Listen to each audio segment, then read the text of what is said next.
If you want to hate America, watch the news. If you want to love America, drive across it. This quote is becoming symbolic of the greatest awakening of 2026. For decades, music, the world media has portrayed America as a post-apocalyptic wasteland with rampant crime and a society on the verge of collapse. However, when thousands of European tourists flocked here for the World Cup, they were met with a stark contrast. Instead of hostility, they encountered warm strangers who called them music sweethearts. Instead of scarcity, they were stunned by the enormous Costco supermarkets and Buc-ee's Rest Stop, which is considered the eighth wonder of the world. They realized they had been brainwashed by misinformation. While America itself remained music, a beacon of optimism and an insane excess, it is time to put aside the television screen and face the truth. America is not declining. It is simply operating at a level the rest of the world cannot comprehend. America is morally collapsing. This is a familiar rhetoric that the media of the former continent has been chewing on repeatedly for a decade. They painted a picture of a society rife with hatred where people were willing to rush in, and then music. Thousands of European tourists arrived on flights with the mindset of but the first culture shock did not come from the skyscrapers, but from a casual roadside airy. In England or France, a stranger's smile is sometimes perceived as a threat, or music, a pretense. But here, the waitresses warmly greet you with the word sweetheart, as naturally as breathing. Music. It caused Europeans who were accustomed to coldness to melt.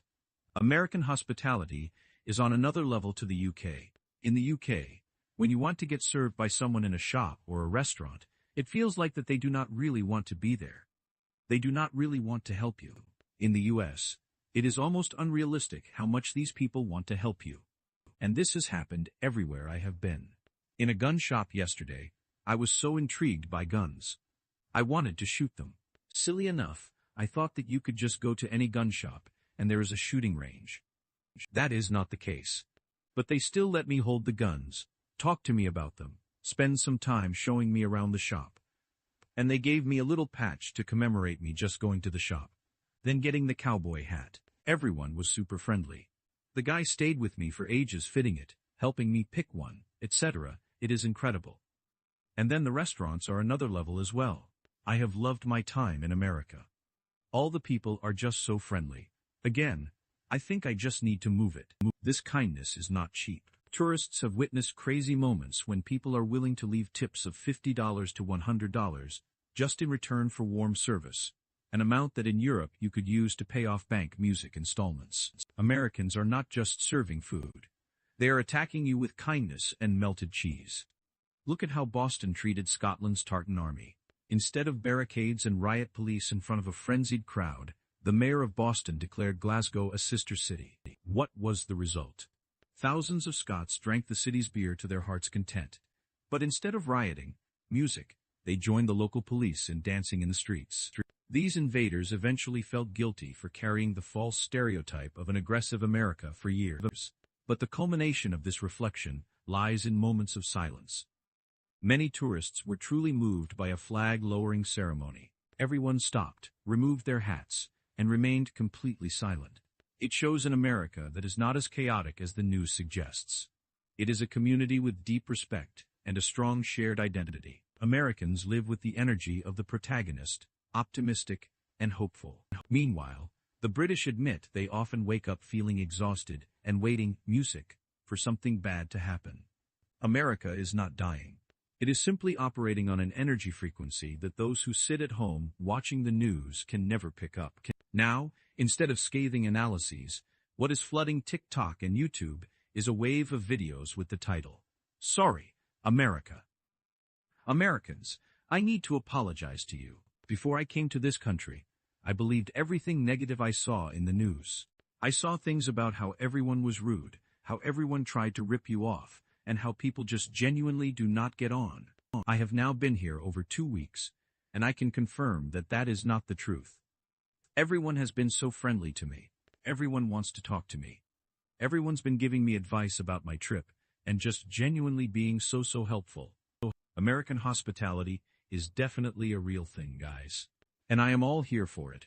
If a waitress calls you sweetheart, would you blush with embarrassment or tip a 100 bill instead in true American style? Between the aristocratic coolness of London and the hot hospitality of Texas.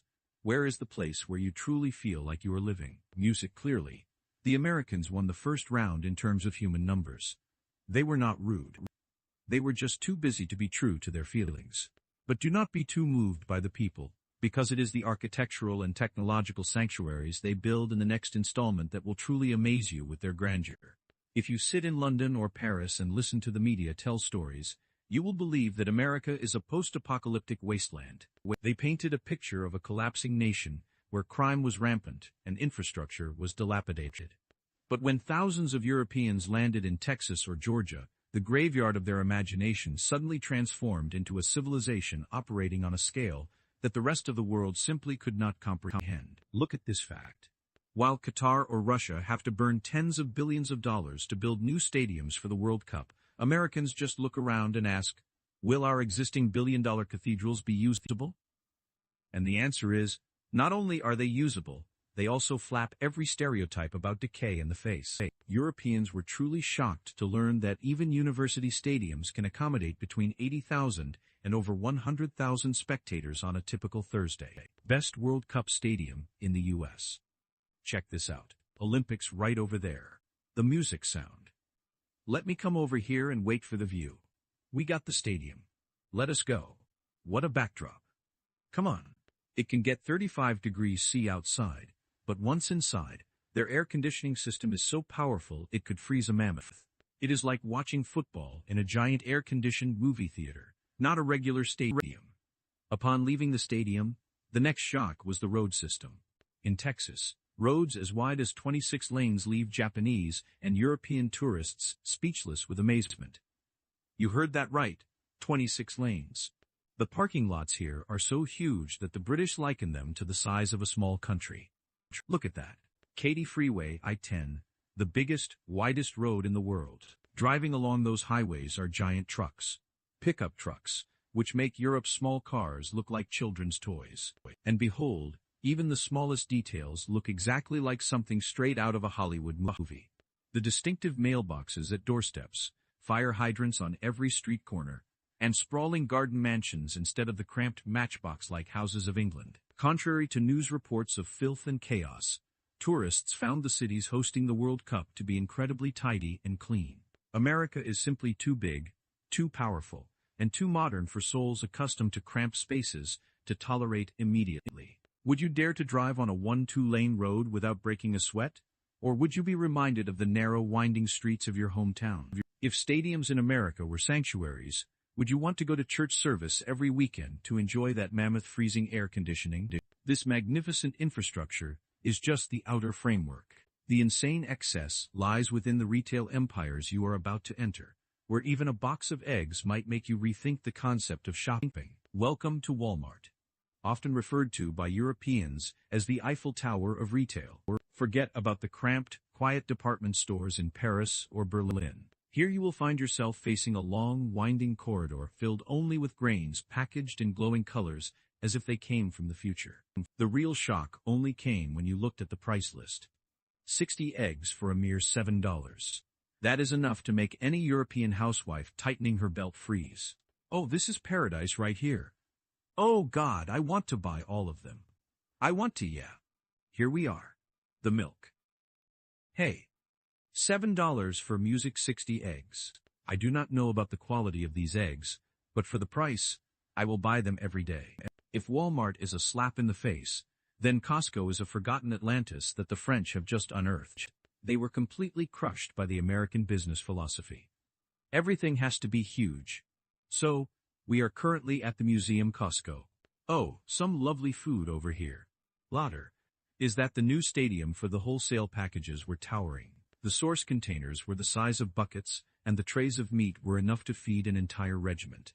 Witnessing this horrific scale, many tourists exclaimed that they wanted to revolutionize, and immediately brought this entire Costco model back to France. But the pinnacle of madness must be called buys, dubbed the eighth wonder of the retail world. Calling this a rest stop or a gas station is an insult, because why would a rest stop be so big as to contain an entire city inside like this, with over 100 continuously operating gas pumps and a toilet system considered among the cleanest on the planet? Buys resembles a more recreational sanctuary. You come in here to refuel, but then come out with a hot smoked brisket, some handmade fudge, and a set of clothes and household items. Furthermore, the British were completely devastated at Harris Taa when they discovered a shocking truth. There was an entire pub and bar standing prominently inside the supermarket. You can easily grab a cold beer and leisurely push your shopping cart. This absolute convenience where you can buy everything from a TV and a fishing rod to a carton of milk in a single stop redefines the word freedom. That is unlimited consumer freedom. While international broadcasters are preoccupied with analyzing a shaky American economy, the shelves here remain so overflowing that they stun any skeptic, buying 60 eggs at once. Are you planning to make fried eggs for the whole neighborhood? Or are you plotting to open a home bakery? And do the gentlemen and ladies here prefer the experience of pushing a shopping cart while sipping a glass of fine wine? Or do they want to return to the long, arduous queues and tiring waits at traditional European supermarkets? America has shown the world what the pinnacle of abundance is. They not only know how to produce, they know how to turn spending money into an exciting art form. But shopping is a thing of the past. Now look at how Americans enjoy life, the energy they call the main character's aura. A nation exhausted and deeply divided. That is the familiar rhetoric that scholars from the former continent used to outline America today. But when confronted directly with reality, European tourists realize a bitter truth. They are the ones who are truly tired and stuck. Let us look at this classic contrast. An Englishman stepped out of bed frowning, tired, and with the preconceived notion that something bad is bound to happen today. But across the Atlantic, Americans wake up to something called main character energy. They absolutely believe that today will be a great day, and they are in control of it. Americans speak loudly, are open, and are not afraid to show support for one another. In London or Paris, if you talk about a bold business idea, people will either laugh at you or find reasons to back down. And what about in the US? The answer you always get is, how can I help you? This optimism is not just an empty slogan.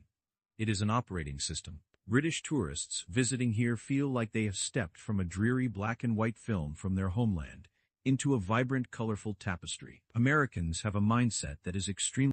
They are not afraid of failure. If a plan falls apart, they just shrug. It is not working, is it? I will think of something else. That spirit is present in every corner. From American flags flying everywhere, not out of extreme nationalism, but as symbols of a proud community, to the actions of security forces.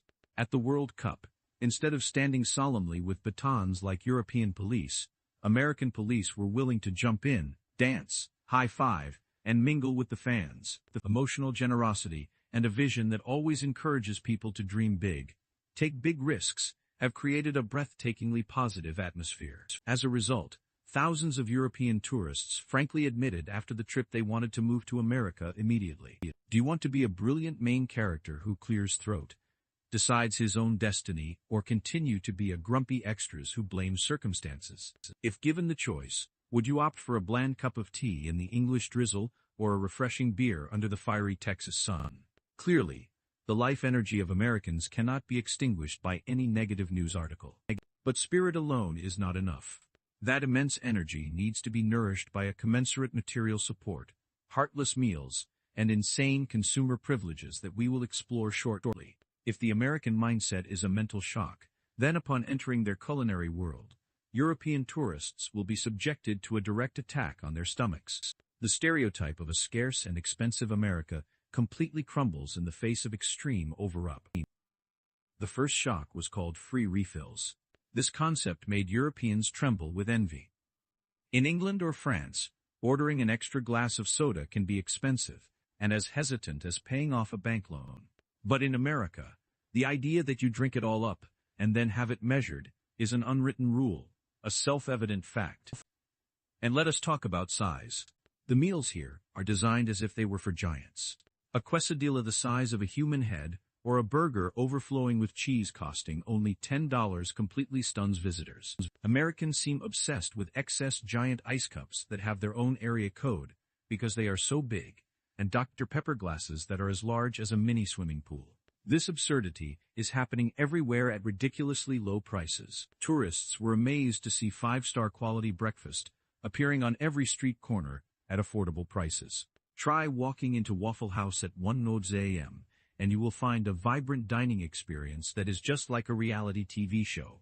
Or stop by Crumble Cookies, where a cookie costs $4, but is unbelievably big and delicious. European health experts often warn their citizens that they will gain weight uncontrollably upon arriving in the U.S. due to meals of up to 10,000 calories at family-run restaurants. Here, the giant steak-eating contests are not just advertising gimmicks. There are cultural phenomenon where Europeans simply sit back and sweat their flesh. American culinary creativity is also wild. Corn dogs costing just $99, or the bizarre combination of burgers and waffles. America is not just giving you food. They are using kindness, ice, and melted cheese to redefine what constitutes consumer privilege. Are you confident enough to face and eat an entire head-ice portion in a single sitting? And with the free refill privilege, will you drink until your stomach blooms to recoup your investment? Or will you know when to stop like a dapper gentleman? This excess is not a random occurrence or a senseless waste.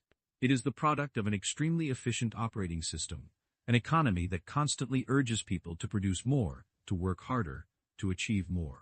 Upon entering American society, European tourists are immediately drawn into the whirlwind of hustle culture. Here, people do not work to survive day by day. They work to conquer new heights. There is a truth to this. Compared to the heavy, cumbersome tax system in Europe that crippled society, the American system operates on a much fairer principle. You do as much as you can to realize your dreams. In America, if you have big ambitions, society will praise you. And what about in Europe? It is very easy to be labeled as greedy and selfish. It is this respect for ambition that creates a business environment with limitless opportunities to connect, leverage capital flows, and meet like-minded individuals. It is so powerful that thousands of wealthy Canadians and Europeans are willing to give up their original passports in exchange for U.S. citizenship, just for the chance to jump into this dynamic economy. The compelling figures prove it. It means the world's best economy where the future is always bigger than the past. The American dream is not dead. It is simply undergoing a more dramatic transformation in the new technological era. The personal freedom here allows you to build your own life without being constrained by rigid regulations. Look at the middle-class suburbs, detached houses, lush green lawns, and a sense of pride etched on the faces of each homeowner. It is economic optimism, the absolute belief that tomorrow will be stronger than today. Would you dare to try hustle for a life-changing trip to the sun-drenched paradise of Miami? And really, what is your ultimate dream? A peaceful home with an English-style garden, or a powerful cross-state business empire in America? America's energy and prosperity are clearly an undeniable reality. So why did we once believe this place was dying?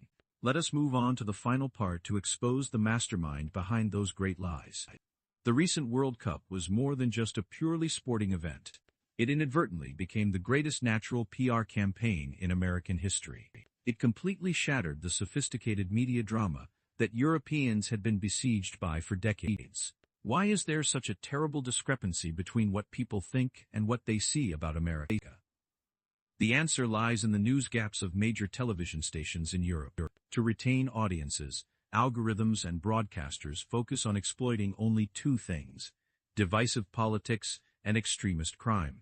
It is an industry that seeks views through anger.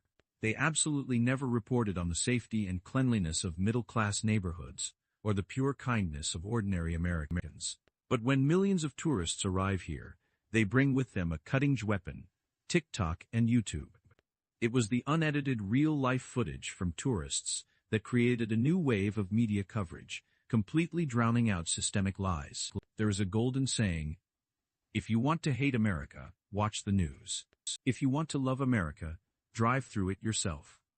The awakening occurred immediately.